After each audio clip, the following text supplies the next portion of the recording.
Hello, and welcome to episode 205 of The Modern Manager. I'm your host, Mamie Canfor Stewart. Now, today's guest is Joie Jager-Hyman. Joie is the founder of College Prep 360, a boutique educational advisory group. She's also the author of 2 books on college admissions, B+ grades, A+ college applications, and Fat Envelope Frenzy. Joie and I talk about her experience of transforming into a modern manager and how it has impacted her personally, her team, and her business. Now here's the conversation.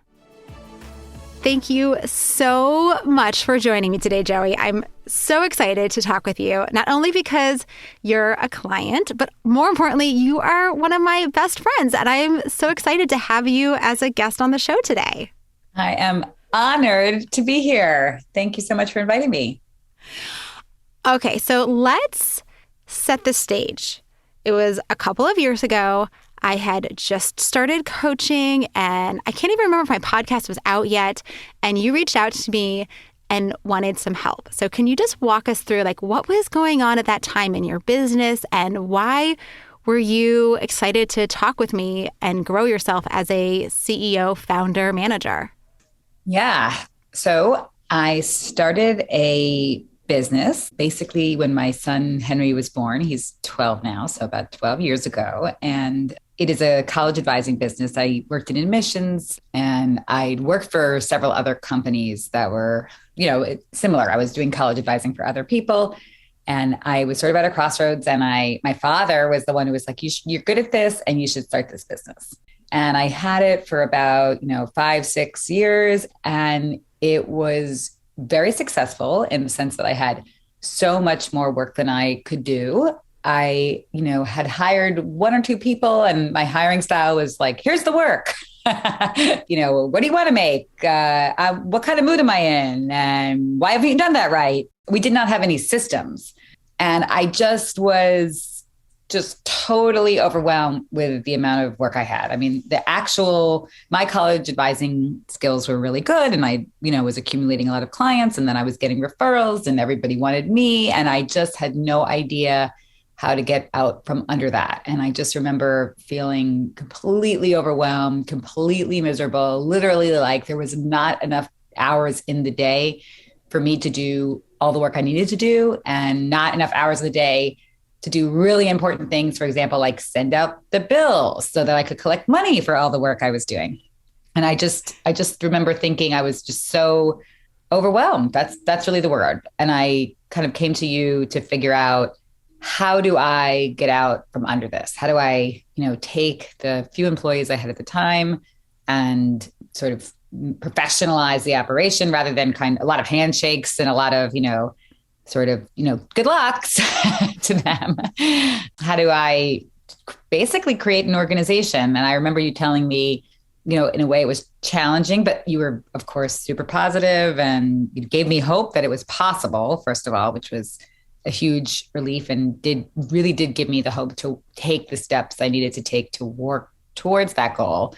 But I remember you saying something like, I have constructed this house on a very shaky foundation, and I kind of had to figure out how to keep the house intact while rebuilding the foundation. And it was tricky. And I absolutely learned so much with your help and guidance that I could, go on and on about for days. But that was the origin story of how I initially approached you. And then I can tell you later the story of when I first listened to your first podcast episode. Well, I feel like you should tell that story now, but I want to say, I remember when you first reached out and our first couple of conversations about what your vision was of just not being overwhelmed. It wasn't even yet that you were ready to say, I have this vision of a really full, balanced, easy life. It was I just want to not be stressed. Yes, I think that's right. I think I was I literally just need to get time in the day. I have to figure that. I think that was my first request to you. How do I get more time to do all this work myself, basically? So you're right. I guess I should tell people, as a founder, which I think is not atypical, I don't have a business degree, right? I actually have a doctorate in education policy. Undergrad, I studied philosophy, and I am good at I came to the table with some skills in my specific area of advising, right, and creating this service. But I had absolutely no business background. I didn't even know what I didn't know. Like, I think I literally was like, help me find, how do I even find the time to talk to you? I think that was my, that's how overwhelmed I was, because I was just sort of just saying yes to clients. I was trying to, pay my mortgage and pay for the daycare and save up for the private school and all the things about, that come with living in New York. And I just felt so, frankly, inadequate because I had no framework or tools for even thinking about business. And I think I was like, give me books and give me, just give me some way to even start thinking about this, because I don't even have enough hours in the day to talk to you. So yeah, it was a journey. Well, and that's not so uncommon for managers, right? Like, for sure, for entrepreneurs who have not had a business background, which is the case for many, many, but also for managers who haven't had a degree in management, right? Mm-hmm. So many managers know their function, they know their craft, but then they're supposed to be managing people. And suddenly it's like, wait a second, no one taught me how to do this. And I'm supposed to suddenly do all these things while also doing the things that I'm responsible for in my day-to-day. So I feel like the experience of an entrepreneur is a magnified version of what managers go through regularly. Absolutely. I definitely see that. And I feel like I've had, early experiences, even with promoting people who I was like, well, you're very, very good at your job within this company. And we're growing. So now you're a manager, poof. And now I've learned so much more about giving them that support that they need. But yes, I'm sure there's plenty of other people who've been thrown into that position because they're good at what they're doing. They're at a growing company and, it's a quote unquote promotion, but it's an actually entirely different job. So I want to go back to the story that you mentioned about when you first listened to the podcast, because I feel like that's also a really pivotal moment for you as a CEO wearing your people manager hat. So can you share that? Yes. So I was actually visiting you. We were together, and you told me, if I didn't know you, maybe this would have gone differently. But I did have this sort of like confidence that there was some value in your advice and listening to what you had to say. But I remember so clearly, it was a beautiful summer day and I decided to go out for a run, and you just started the podcast. So I was listening to your podcast, and the first episode was all about how to be a rockstar manager. And you gave, these examples, like if, a rockstar manager can really, get to know people and anticipate what they need to do their job best. And it was things like, some people really like thank you cards in writing and some people hate them, or some people have really long commutes. And, it's your job as a manager to sort of say, hey, why don't you work remotely on Fridays and at least, improve your quality of life because you're a great employee. And I was running and I was listening to it, and I literally kind of stopped and turned it off. And I thought, she's kidding, right? Like, how on earth am I going to remember? I'm so busy and I'm so stressed and I'm so this and I'm so that. And that's why I need to hire people. And how on earth am I going to remember who likes a thank you card and who wants, how people want their appreciation delivered? And she must be crazy. And I actually rewinded it and started listening to it from the beginning again, because it was so conceptually foreign to me. As I said, I've never been to business school. I actually should also add, I never really worked at a company. I mean, I never worked at a company. My only job, my only actual, I'm a W-2 employee, was at the Dartmouth College admissions office, where I went to college, and I got that job right out of school. And all the other things I've done in my life have either been, I was a student for many years in a doctoral program. I did lots and lots of different contract work, or I wrote a couple books or things like that. But I really have never worked in a company. So this whole thing was so foreign to me. And I actually had to restart the episode and listen to it again, the second time with a little bit more of an open mind. And slowly, I have become a complete and total convert to this way of thinking. I joke that it always reminds me a little bit of parenting, like the evolution of parenting. In the olden days, you'd have these kids and they would just till the soil, right, and work the land and do everything you say. And today, we kind of feel like like slaves to our children, right? We're completely invested in their unique journey and their well-being and giving them, the whole holistically everything that they need.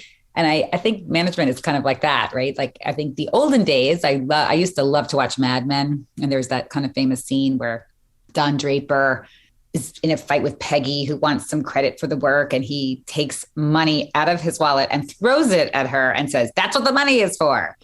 And as a stressed founder, I have a little bit of Don Draper in me that I silence, I promise, especially after, listening to so many episodes of your podcast and working one-on-one with you. And I know that would, that's obviously not only something you would never say to somebody, but honestly, actually something that you shouldn't be thinking. Like I think for the company to thrive, and in my case, I have a service business, right? So really, we're all working together as a team, and the product is us. There's nothing more important than actually learning how to be a rockstar manager. So I've completely converted and adopted your approach. But when I first heard it, I literally, the words going through my mind were, "Is she crazy? She's crazy," right? Like, how am I supposed to do all my work? And that's what the money is for. You're just supposed to do not even what I say, but like what I need and don't even realize. Like, that's how far behind I was. So yeah, it was a journey, but now again, never go back. You were totally right. And you've made so much progress. I mean, I think that is really a testament to doing the work and seeing how your business has changed and grown even more and how your team has expanded. So you can talk a little bit about kind of how you shifted your approach and kind of what did you do based on the podcast, based on our conversations, to really upgrade your management team and your management practice? Well, that's a great question. I think a few things. So one of the first things I actually realized was that I myself, and I'll refer back to my Don Draper example, am not actually the best manager, right? I mean, it is a constant thing I'm working on. It's something I aspire to. It's something that I certainly know there are best practices of, and that, I can get as close to those as possible.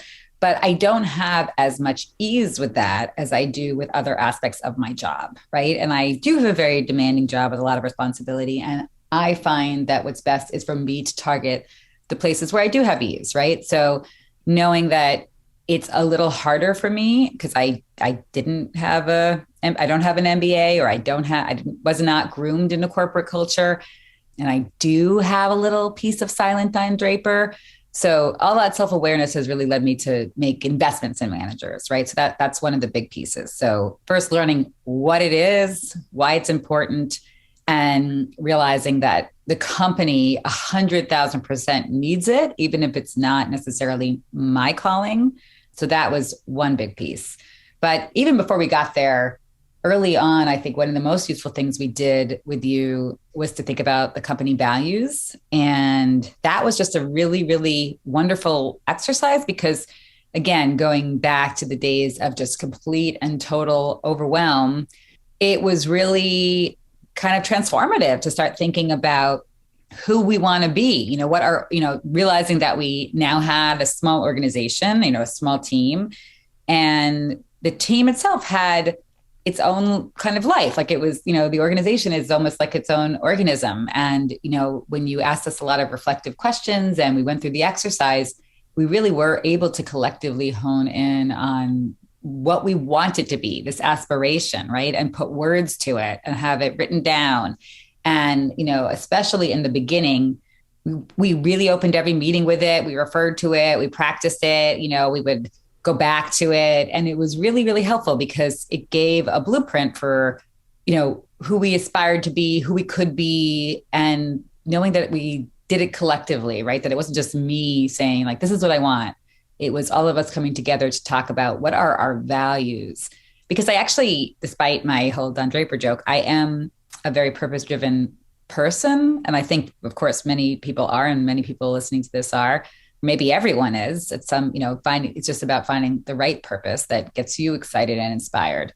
But I really found that to be a really big transformative step forward, because then we had a blueprint that we created together about what we cared about and how we wanted to treat each other.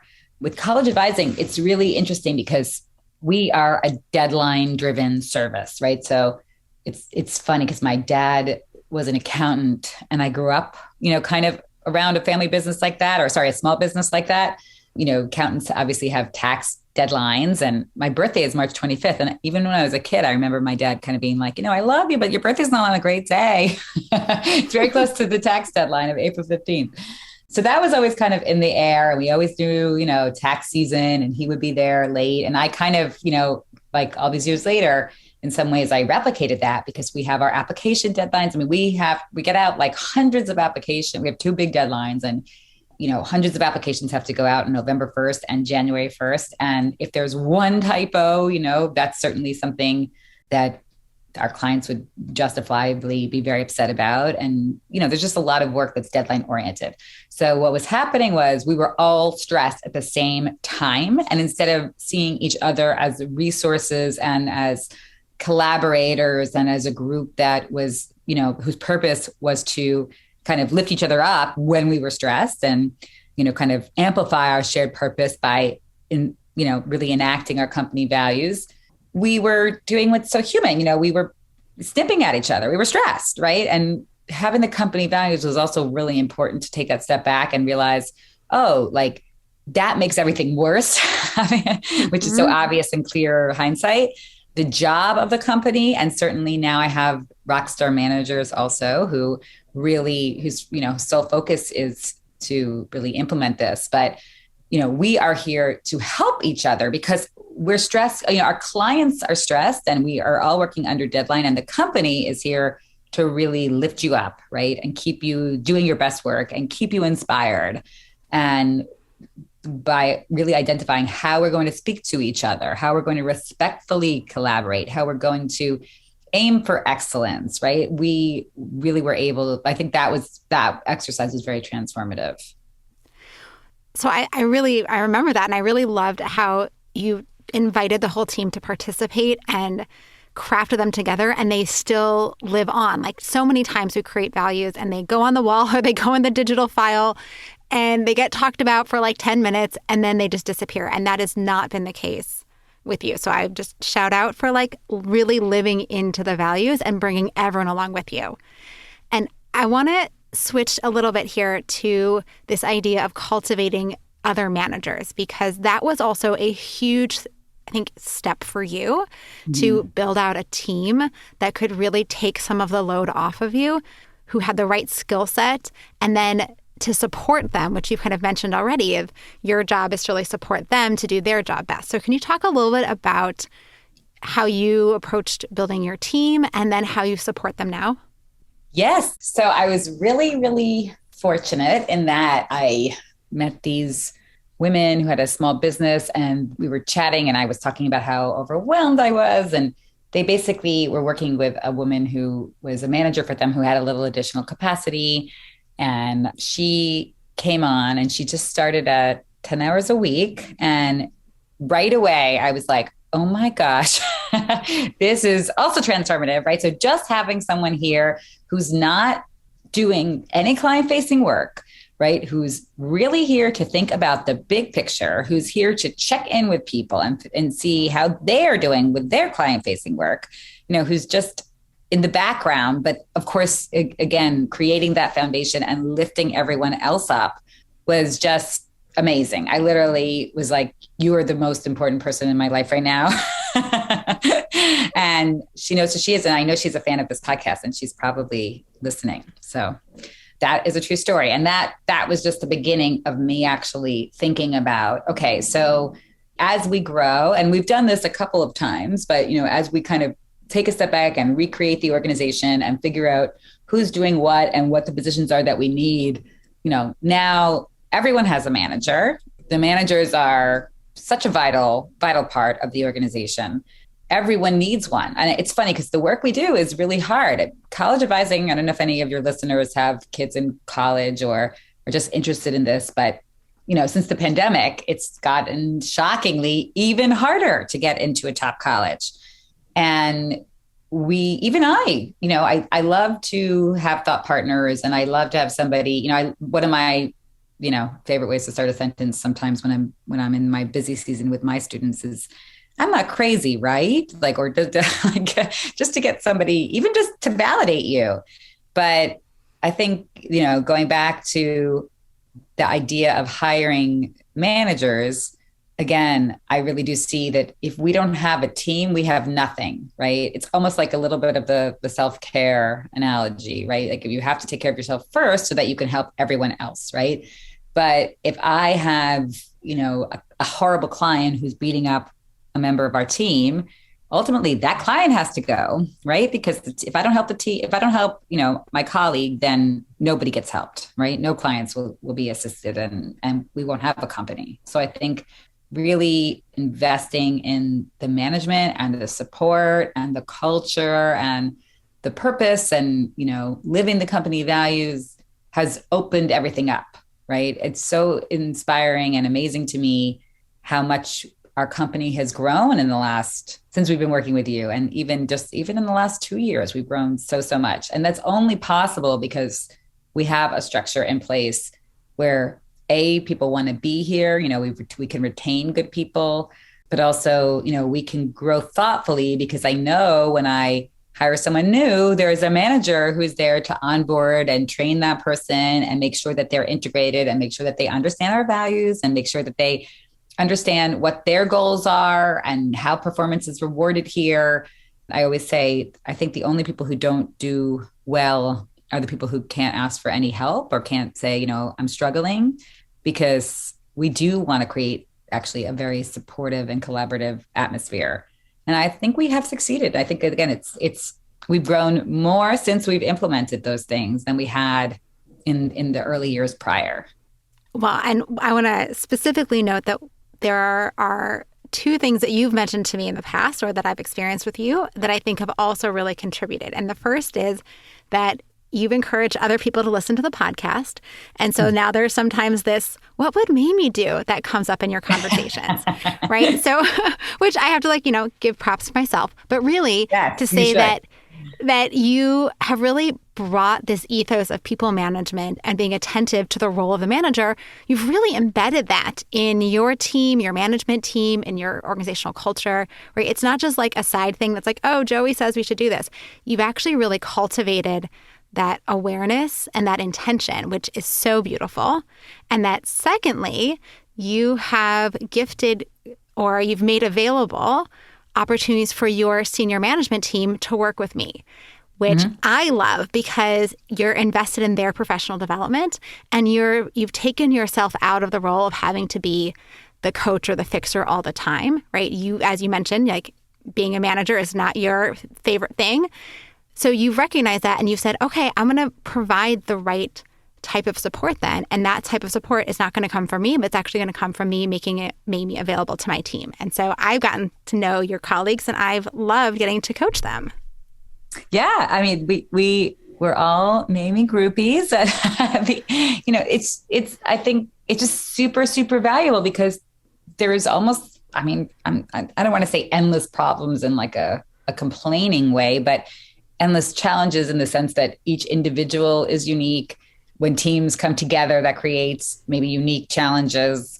New clients create unique challenges, changes in the field, or things like the pandemic create unique challenges. And so I think, I'm totally, invested in this idea that it's aspirational, it's a process. And that's what a coach does, right? So I'm as much as I am definitely not a manager, I'm 100% not a coach, right? That's a whole different skill set that you have, and maybe there's other models for that, but like, a coach is really a gift, of course. And it's somebody who can work with you as a manager to focus on the specific things that you may need to grow in, and to offer you really targeted support with iterations, right? This didn't work, or that, part of it worked, or what else can I try? Or maybe that was super successful, and I want to, take something I learned in this arena and bring it to another problem I had. So I absolutely, for the senior managers, I'm when, we did reviews, I'm like, well, here's your budget for professional development. That is like a Mamie budget. Or I've had people who have enrolled in some of your courses and we all listen to the podcast. We send them to each other. But again, I think it's maybe the takeaway from that is it's a process. It's a process for me. And I think it's a process for my team. I don't know why the managers would be any different, but we all do. One of our values is we all actually love learning and growing. I mean, we're all in education in some way or another. And so I think, that's for us been a gift. And again, it's one of those things where I might have started like, what? And I'm completely invested the other way now.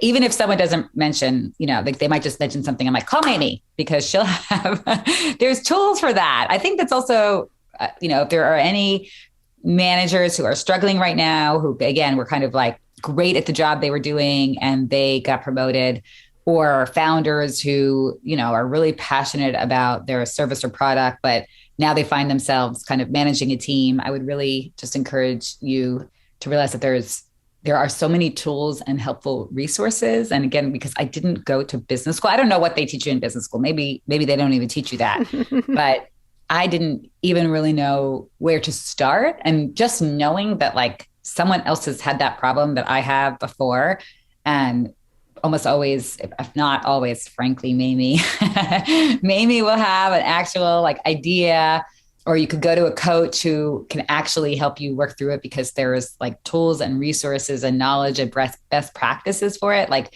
that was just such a revelation and something, that I always keep in mind, no matter what I'm struggling with. Like, there's no way I'm the first person that is struggling with this thing. And totally. Just like, that's why coaching is so effective. And so, it really does get results. All right. So what would you say, kind of in our last couple minutes here, to a manager or founder, right? In addition to like going out and finding resources, is there any suggestions you would have for how they start to really shift their mindset, right? You talked about kind of this flip that you had, and then also like bringing your team along to get your team invested in this way of management thinking.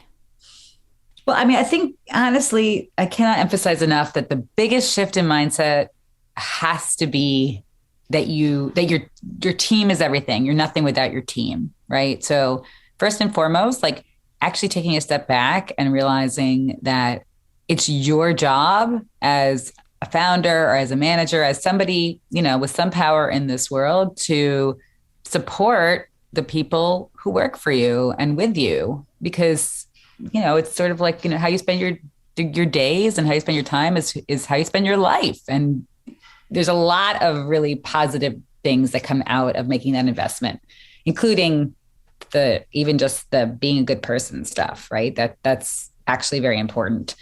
So I would say, first and foremost, just realizing that this is something, it's a non-negotiable. It's something every leader needs to do. And that fundamentally, just seeing this as also like a process, right? Like no one's ever done doing it. You're always learning about how to deal with people better. People themselves, you can work with somebody for 10 years and that person will change a lot, right? So giving people also the room to grow and change, and you're in tandem, changing how you interact with them, figuring out, what motivates them and inspires them, and working together to do something really hard. So I think just even that mindset of realizing that that's your actual job. Your job is not just to sell widgets or to sell hours of a service. Like your job, a fundamental part of your job is to support your team. So beautifully said. All right. Where can people learn more about you, Joie, and check out your work? Well, my company is called College Prep 360, and our website is collegeprep360.com. You'll see some of our fabulous managers also in our team page. So shout out to all of you guys. But yeah, I mean, that's the company, and anyone who's interested in college advising, we'd love to have you. Give us a call. Well, thank you so much. It was really fun to get to hear your experience kind of in this reflective way, because we've been friends for a decade or more maybe, and we've worked together now for a number of years, but I think this is the first time I really got to like hear your reflections on how transformative this whole process has been kind of all at once. Yes, yeah, no, and I'm honored to be able to share that with people. And I will just say again, like the this is all it's all integrated and all connected. And by in the years that I've been focusing on being a good manager myself, on hiring managers and empowering them with the right tools, like the company has grown so much. And that growth 100% would not have been possible. I still would have been complaining about my own schedule and how am I going to do everything had I not made that investment. It really is transformative, and it's the key to growing. Joie is offering 10% off of educational advising or college essay editing from College Prep 360. And this is available to members of the Modern Manager community at the Sprout level or above. To learn more about membership and to join, go to themodernmanager.com/join. And if you work for a government or nonprofit agency, you get 20% off of any membership level. All the links are in the show notes, and they can be delivered to your inbox when you subscribe to my newsletter. Find that at themodernmanager.com. Now here's the rest of my conversation with Joie. All right, so we are back here with Joie for a few more minutes. So I'm remembering that one of our more challenging periods when we were working together was when you had a longtime employee who really was toxic. Like, we're just going to call it what it was. Mm-hmm. Can you talk a little bit about your approach and kind of that experience of working with this person and trying to kind of resolve and deal with the behavior that were really challenging? Yes. No, that was one of my biggest professional and life lessons. I mean, it was very, very challenging for me, as I know you remember, but like so many challenges, like getting through it to the other side, I am so grateful just because I learned so much. So I'll back up and kind of give some background. So I think this was somebody that, this was what I think the first person I hired, actually. And it was just the two of us, and we had a small little business, and, it was very kind of organic, and maybe the person, had some habits, but it was certainly a little bit the devil, right? Like, it was fine for me to work around things like being a little snippy or being a little critical or moody or whatever, however you want to say it. Cause we were friends, and I knew this person well, and I knew all the positives from it. And again, it didn't trigger me, or it was fine for me. But as we grew, I decided to promote her.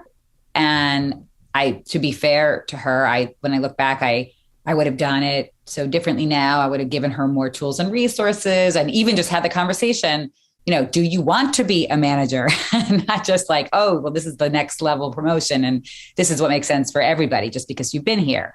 Not everybody wants to do that. Not everybody, has the tools. And certainly, again, I learned a lot about setting people up correctly from this experience. But that's, where we were getting bigger. And I thought, well, I should give this person more money. I should give this person more responsibility. And then I did that. And it really was just a disaster, because those little kind of, frankly, toxic habits that did not align with our company values, once they were kind of amplified and all these people had to, we were growing and other people had to report to her, it was just a disaster. I mean, she was just literally treating everybody terribly. I know I mentioned this earlier about, we're all working under deadlines. So when she would get stressed, she would turn into a bit of a monster. And, I had people quit because they couldn't handle her. She, a very common feedback I would get is she makes me feel dumb, which is how no one ever wants to feel. And especially at work, and especially when they have to turn around and go face a client, right, and be their best selves. So yeah, it was really just a disaster. And what I see in hindsight, of course, that's really, culture, it's never on autopilot. It's always something you're either working to promote, the positive aspects of, or if you're not working at it, it's probably deteriorating, and it really is contagious. So what I was so fixated on was not as much as I should have been, what I should have been focused on was what is good for the whole, what is good for the company. But because she was sort of my first employee and an OG, and, I didn't want to be, for some reason, I had this analogy in my mind. I didn't want to be the band that gets big and fires the drummer. I wanted to be loyal. And I really put that almost ahead of everything else, which again, all learning lessons and something I would never do now. And I waited way too long to address it. I didn't address it in real time. I was frankly a bit scared that it was super tenuous and it would blow up. I did not know how to give her feedback. I wanted to be a loyal person. And I guess now that I think about it, I was also scared. What would this be without her, right? Instead of actually stepping into my own self-worth and the self-worth or the collective worth of the organization that we were building together, and we meaning everyone else, I think I was a little insecure. It was a little bit of imposter syndrome. I can't do it without her. What does this look like without her? Because I'd always worked with her. And it was again, probably coming from a little bit of fear and a little bit of loyalty, or a lot of loyalty. And it was just a huge mistake. I just let it go on for way too long. It not only tortured the people, as I mentioned, people who either left or complained that she made them feel dumb, or that she stressed them out, or they were scared to go to her with problems, which of course is very toxic.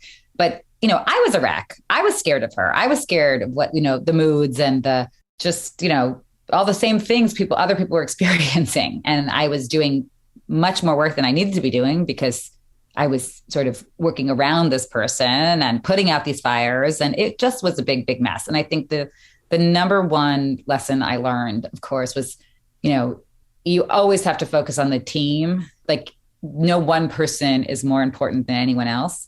And when you ignore problems, right, for whatever reason, even if they're well-intentioned, and you don't learn how to give constructive feedback with like clear metrics of what someone needs to do to be successful in this organization, then again, like culture is either moving forward in a positive direction or deteriorating because you're not nurturing it actively. And that has a whole ripple effect on the entire organization. So no one person, including myself, is more important than the organization. If somebody is being toxic, if somebody is not being a team player, not collaborating, not having a growth mindset, not taking feedback as it's delivered, not asking for feedback, then they have to go. That's just the truth, because the rest of the organization will suffer. The rest of the team will suffer, and it's corrosive. Well, and I remember, for me, one of the biggest moments that I remember just in our calls was the moment that you said, I've done everything I can do to support this person to change, and she's not willing to change, right? And then kind of follow-up conversation of like, I can forgive myself for feeling like I didn't do enough. This feeling that we have to like make it work for someone else, like that's not true. We need to do our best to provide the context and the support and the resources. But at some point, it's okay to say, this person's just not a good fit here. Like this person's not willing to change. There's nothing else I can do to support them. And it is not my job to bend over backwards to make the culture around this person accept them. It's really about, getting someone who's not a good fit, who is really toxic and unhealthy in the workplace out, so that you can actually do exactly what you're saying, is foster that good, healthy workplace. Yes. And I think very few situations in life prepare you for what it's like to fire someone. It's really hard. And especially the first time or the first few times, it's never easy, to be fair. It's always hard. The only comfort I have now, the company's been around 12 years and I've had to do that, several times. Again, it's never, ever easy or something anyone should, or probably, most people would do lightly. But where I've had some comfort, so like where I've transformed from being completely sort of avoidant and fear-based and, imposter syndrome, second guessing myself, to someone who is able to, when the time is right, execute on that decision, if it's the right decision, has been a few things. So one is actually, knowing that exactly, like I have tried right now, before I had these tools, before I had, you as a coach, or, any awareness of the fact that there were things that you could, ways to deliver feedback and ways to communicate to people what the expectations are. It was so hard, or if not impossible, for me to say, okay, well, now you're fired because when is that moment, right? Without the tools, right? Without the second chances, without the constructive feedback, right? It's really, really hard to know. But when you start investing in management and you start utilizing these tools and having the company values to refer to and really kind of understanding how to create an organization and space for each individual in the organization, it actually ironically has given me the confidence to say, okay, actually, yeah, I can fire you because I know that I've tried everything else. Like I know I've given you chances and I know I've given you this feedback and I know that I've communicated and there's nothing that I can do to make this work in a way that's not going to be sacrificing other people or in a way that's not that, that really is making sure that the rest of the organization is going to thrive. And so those two things are actually very related. And it's very, like I said, it's still hard to fire people. It really is. But at least knowing that like I have made the investments, my own professional investments and the investments in the team to support people and create a positive culture, that ironically has made it so much easier to let people go that don't work within that positive culture, the people that are not contributing in a positive way. Thank you so much, Joie. Thank you for being honest and transparent about the challenges of running a business and being a manager. I am so grateful. Thank you again. Well, thank you. We really do say all the time, what would Mamie do? Or call Mamie, or here's a Mamie podcast. I mean, I can't tell you how much you have just empowered us to invest in all these things and to realize that like they are super essential. And I can tell you, I think everyone who works here is happier and better off because of it. And, your work is really a gift to us. Oh, thanks. It's true. Thanks again for listening. Until next time. Meetings are one of the most critical components of healthy collaboration, and teams are at the heart of how we work. Meteor helps you use your time in meetings productively, build healthy relationships with your colleagues, and move work forward. To learn how we do it, visit meteor.com. That's MEETEOR.com. You've been listening to The Modern Manager. You're already becoming a rockstar boss of a thriving team, I can tell. To ensure you never miss an episode, subscribe to the show in your favorite podcast player and join the mailing list at mamieks.com/podcast. That's MAMIEKS.com/podcast to get show notes and other special content delivered directly to your inbox. Thank you so much for listening. Until next time.